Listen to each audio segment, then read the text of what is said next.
Hello everyone, and today we're taking a closer look at a career trajectory that often gets simplified far too easily, because when people talk about Gökberk Demirci, they tend to reduce him to a single breakthrough moment, ignoring the layered progression that actually shaped his position in Turkish television.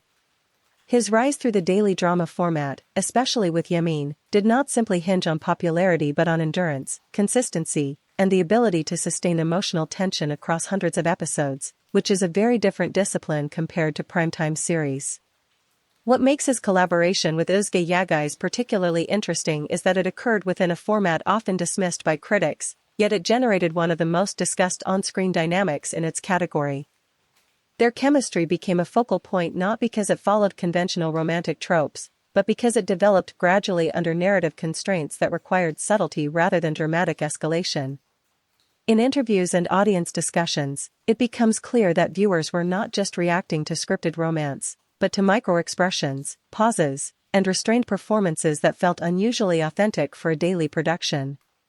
At the same time, when Yağız exited the project and transitioned to different roles, including more mainstream productions, the divergence in their career paths sparked ongoing comparisons about range, ambition, and industry positioning.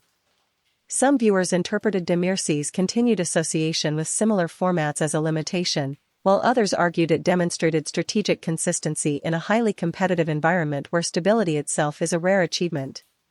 The conversation around them today is less about a single project and more about how two actors starting from the same narrative space can evolve in entirely different directions while still being linked in public perception. So the real question is not who succeeded more, but how differently success can be defined in an industry that constantly reshapes its own standards. What do you think matters more in the long run, reinvention or consistency?